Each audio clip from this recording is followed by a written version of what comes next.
Good morning students. समाजशास्त्र की YouTube class में आपका स्वागत है।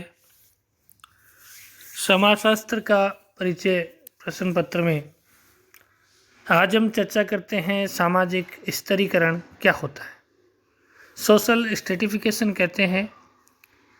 सामाजिक स्तरीकरण समाज को उच्च एवं निम्न वर्गों में विभाजित करता है।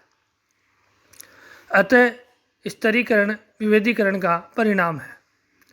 स्तरीकरण शब्द की व्युत्पत्ति भूगर्भ शास्त्र से हुई है, जहाँ मिट्टी की चट्टानों को विभिन्न स्तरों में विभाजित किया जाता है। आगमन निम्नकोप कहते हैं। स्तरीकरण वह प्रक्रिया है जो व्यक्तियों एवं समूहों को थोड़ी बहुत उच्च स्थायी परिस्थितियों की उच्चता व निम्नता। आगमन निम्नकोप कहते हैं कि स्तरीकरण वह प्रक्रिया है जो व्यक्तियों व समूह को थोड़ी बहुत स्थायी परिस्थितियों की उच्चता व निम्नता के क्रम में श्रेणीबद्ध करती है। रेमंड मूरे कहते हैं, स्तरीकरण उच्चतर व निम्नतर सामाजिक इकाइयों में समाज का क्षैतिज विभाजन है।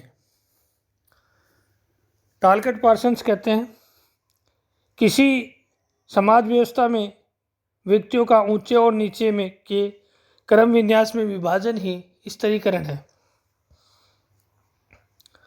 निष्कर्षतः कहा जा सकता है कि समाज में अनेक क्रम विन्यास है जो पद, परिस्थिति अथवा आय, संपत्ति, शिक्षा, धर्म, जाति अनेक आधारों पर समाज को उच्च एवं निम्न श्रेणियों में विभाजित करते हैं। यही सामाजिक स्तरीकरण है। सामाजिक स्तरीकरण की विशेषताएं। समाजशास्त्री मेल्विन एम ट्यूमिन ने सामाजिक स्तरीकरण की निम्न विशेषताएं बताई हैं। पहली है सामाजिकता। सामाजिक स्तरीकरण संपूर्ण समाज के स्तर पर होता है। सामाजिक स्तरीकरण के माध्यम से ही व्यक्ति सामाजिक मानदंडों को सीखता है। जैसे जाति प्रथा के द्वारा प्रत्येक जाति का सदस्य समाजीकरण के द्वारा अपेक्षित व्यवहार प्रतिमानों को स्वीकारता है। धर्म, शिक्षा, नातेदारी, परिवार, विवाह, राजनीति आदि भी समाज में स्त्रीकरण को जन्म देते हैं। प्राचीनता सामाजिक स्त्रीकरण हर काल में रहा है, जहाँ उम्र, यौन भेद, शारीरिक शक्ति, जन्म के आधार पर स्त्रीकरण विद्यमान रहा है। समाज में हमेशा उच्च व निम्न दो वर्ग विद्यमान रहे हैं। सार्वभौमिकता। प्रत्येक समाज में किसी न किसी रूप में स्तरीकरण अवश्य विद्यमान रहा है, भले इसके स्वरूप अलग अलग रहे हों। शक्ति, सत्ता एवं प्रतिष्ठा के आधार पर विभिन्न समाजों में भिन्न परिस्थितियां मिलती हैं जो स्तरीकरण को उसके अनुरूप स्पष्ट कराती हैं। विभिन्न स्वरूप। सभी समाजों में स्तरीकरण का स्वरूप भिन्न भिन्न मिलता है। प्राचीन समय में यौन व आयु का भेद तथा शारीरिक शक्ति स्तरीकरण का आधार था। जाति व्यवस्था में स्तरीकरण का आधार जन्म था। इस प्रकार सभी समाजों में स्तरीकरण के विभिन्न स्वरूप मिलते हैं। सामाजिक परिणाम। ट्यूमिन के मत में सामाजिक स्तरीकरण समाज में असमानता उत्पन्न करते हैं। इस असमानता के दो प्रकार के प्रभाव होते हैं, जीवन के अवसर और जीवन शैली आदि। हम चर्चा करते हैं कि सामाजिक स्तरीकरण के क्या आधार हो सकते हैं। सामाजिक स्तरीकरण के आधारों को दो भागों में हम बांट सकते हैं। पहला जैविक आधार। जैविक आधारों पर व्यक्ति की उच्चता व निम्नता का निर्धारण आयु, लिंग, प्रजाति, जन्म, बौद्धिक स्तर आदि के अनुसार किया जाता है। लिंग के आधार पर समाज का स्तरीकरण किया जाता है। जैसे पुरुष की स्थिति महिला की स्थिति से उच्च मानी जाती रही है।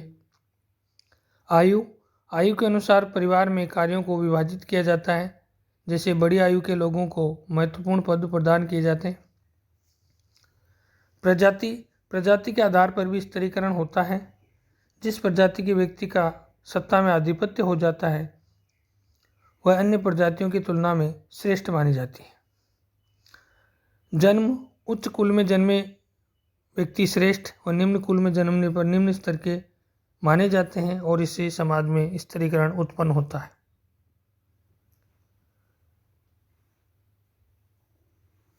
बौद्धिक स्तर, व्यक्ति का बौद्धिक स्तर भी स्तरीकरण को उत्पन्न करता है। पश्चिमी बुद्धिमान, चतुर, कुशल व्यक्ति उच्च पदों को अपनी योग्यता से प्राप्त कर लेते हैं, समाज में उनका स्तर उच्च हो जाता है। दूसरी बात, स्तरीकरण के सामाजिक व सांस्कृतिक आधार भी है। समाज की संस्कृति व स्थिति भी स्तरीकरण का आधार हो सकती है। जैसे संपत्ति, जिन व्यक्तियों के पास सुख सुविधा के सभी साधन हैं समाज के अन्य व्यक्तियों की तुलना में संपन्न माने जाते हैं। रहन सहन, खान पान सभी स्तरों पर दूसरों की तुलना में उच्च वर्ग में आते हैं। व्यवसाय, समाज में अनेक व्यवसाय उच्च कोटि की श्रेणी में आते हैं जिनके लिए अधिक धन व सम्मान मिलता है। उनकी तुलना में अनेक छोटे व्यवसाय कहे जा सकते हैं, जैसे प्रशासनिक अधिकारी, इंजीनियर, डॉक्टर की अपेक्षा धोबी, मोची, बढ़ई का व्यवसाय निम्न माना जाता है। संस्कृति, विभिन्न समाजों में अलग अलग संस्कृति मिलती है। उदाहरण के लिए ग्रामीण जीवन से नगरीय जीवन की संस्कृति, रहन सहन, खान पान, भाषा, वेशभूषा आदि अनेक क्षेत्रों में श्रेष्ठ मानी जाती है। शक्ति या सत्ता, शासक और शासित दो वर्ग समाज में मिलते हैं। जिनके पास सत्ता होती है अन्य लोगों को निम्न स्तर मानकर वे अपने आप को उच्च स्तर का मानते हैं। सामाजिक स्तरीकरण क्या काम आता है, समाज के लिए इसका क्या योगदान है, इसके बारे में चर्चा करें तो पहले व्यक्ति के लिए आवश्यकताओं की पूर्ति। स्तरीकरण व्यक्ति की आवश्यकताओं की पूर्ति करता है। व्यक्ति अपनी आवश्यकताओं पूर्ति के लिए अपनी बौद्धिक योग्यता के अनुसार कार्य करता है, जो स्तरीकरण द्वारा ही संभव है। प्रेरणा का स्रोत, सामाजिक स्तरीकरण व्यक्ति को अधिक कार्य करने की प्रेरणा देता है, जिससे व्यक्ति और अधिक उच्च पद प्राप्त कर सके। स्तरीकरण का एक कार्य यह है कि वह व्यक्ति के सामाजिक स्थिति को व्यवस्थित बनाए रखने के लिए निरंतर जागरूक रहना पड़ता है, जिससे वह अपने पद पर निष्ठापूर्वक कार्य कर सके। स्तरीकरण व्यक्तियों में परस्पर घनिष्ठता की भावना को विकसित करता है, जैसे एक स्तर के सदस्य परस्पर मिलजुल कर कार्य करते हैं। स्तरीकरण द्वारा व्यक्ति सामाजिक मानदंडों के अनुसार कार्य करने को प्रेरित होता है। स्तरीकरण मनोवैज्ञानिक रूप से व्यक्ति को संतुष्टि प्रदान करता है। जिस समूह, वर्ग, जाति का सदस्य होगा उसी के अनुसार वह कार्य करता है। स्तरीकरण के आधार पर ही व्यक्ति समाज में अपनी स्थिति को निर्धारित करता है, उसी के अनुसार उसे भूमिका वितरित की जाती है। समूह के लिए स्तरीकरण का क्या महत्व है? पहली बात, समाज में प्रत्येक व्यक्ति अपनी योग्यताओं को बढ़ाना चाहता है, जिससे वह और उच्च पद प्राप्त करते। अन्य व्यक्ति भी ऐसा ही करता है, जिससे सामाजिक परिवर्तन को प्रोत्साहन मिलता है। सामाजिक स्तरीकरण से समाज में संगठन व एकीकरण को बढ़ावा मिलता है। प्रत्येक व्यक्ति अपने कार्यों का भली भांति निर्वाह करता है, जिससे समाज में संगठन और व्यवस्था बनी रहती है। स्तरीकरण समाज में सामाजिक प्रतिस्पर्धा की भावना का विकास करता है, जिसके परिणाम स्वरूप समाज में उत्पादन और निर्माण कार्य होते रहते हैं।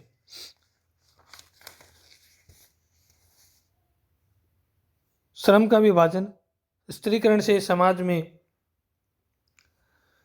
कार्यों का विभाजन किया जाता है, जिससे कार्य कुशलता में वृद्धि होती है। सामाजिक स्तरीकरण में समूह के कार्यों, कर्तव्यों आदि का विभाजन रहता है, तब प्रत्येक समूह अपने नियत कार्यों को करता है, जिससे अनावश्यक संघर्ष या तनाव की स्थिति समाज में नहीं आ पाती है और संघर्षों से छुटकारा मिल जाता है। आगे हम चर्चा करते हैं कि सामाजिक स्तरीकरण के स्वरूप क्या है या प्रकार क्या हो सकते हैं। मानव इतिहास में सामाजिक स्तरीकरण के 4 स्वरूप टीबी बोटमोर ने बताए हैं। पहला है जाति व्यवस्था। जाति का स्वरूप आदिकाल से ही भारत में प्रचलित रहा है। जाति एक ऐसी व्यवस्था है जिसमें जन्म के आधार पर ही एक व्यक्ति को दूसरे व्यक्ति की तुलना में उच्च अथवा निम्न मान लिया जाता है। जाति के आधार पर समाज खंडों में विभक्त है और प्रत्येक खंड के सदस्यों की स्थिति, पद और कार्य जन्म से ही निश्चित है। जाति के इन विभिन्न खंडों में उच्चता और निम्नता का एक निश्चित संस्तरण होता है जो जन्म के आधार पर होता है। जैसे ब्राह्मणों को सर्वोच्च व शूद्रों को निम्न स्थान प्राप्त है, इस प्रकार जाति व्यवस्था भारतीय समाज में स्तरीकरण का प्रमुख स्वरूप है। वर्ग व्यवस्था, जब स्तरीकरण का आधार योग्यता, कुशलता व व्यक्ति का कार्य हो जाता है तो वह वर्गगत स्तरीकरण कहलाता है। विश्व के अनेक समाजों में वर्ग स्तरीकरण का आधार है क्योंकि वर्ग सर्वव्यापी है। वर्ग से आशय व्यक्तियों के एक ऐसे समूह से है जिनकी सामाजिक स्थिति प्राय समान स्तर की होती है। एक समान सामाजिक पद के कारण जब पारस्परिक संबंधों का निर्माण करते हैं तो वे एक वर्ग का निर्माण करते हैं। वर्गों का निर्माण आयु, लिंग, शिक्षा, आय, व्यवसाय आदि के आधार पर होता है। सामान्यतः वर्ग का आधार आर्थिक होता है। इन वर्गों के कारण समाज में उच्चता निम्नता का क्रम पाया जाता है जो सामाजिक स्तरीकरण उत्पन्न करता है। तीसरा है दास प्रथा। यह सामाजिक स्तरीकरण का आदिम स्वरूप है। एक व्यक्ति के द्वारा दूसरे व्यक्ति को गुलाम बनाकर रखना दासता कहलाता है। दासता की स्थिति से असमानता उत्पन्न होती है। इससे समाज में दो वर्ग बन जाते हैं, स्वामी और दास। दासों को स्वामी की निजी संपत्ति माना जाता है। स्वामी की स्थिति उच्च व दास की स्थिति निम्न मानी जाती है, जिससे संस्तरण पैदा होता है जो सामाजिक स्तरीकरण का एक स्वरूप है। जागीर प्रथा। यूरोप में मध्य युग में जागीर प्रथा कानून द्वारा मान्यता प्राप्त थी। यूरोप में समाजों में तीन वर्ग थे, पादरी, सरदार और साधारण जनता। इनमें उच्चता निम्नता के क्रम में संस्तरण होता था।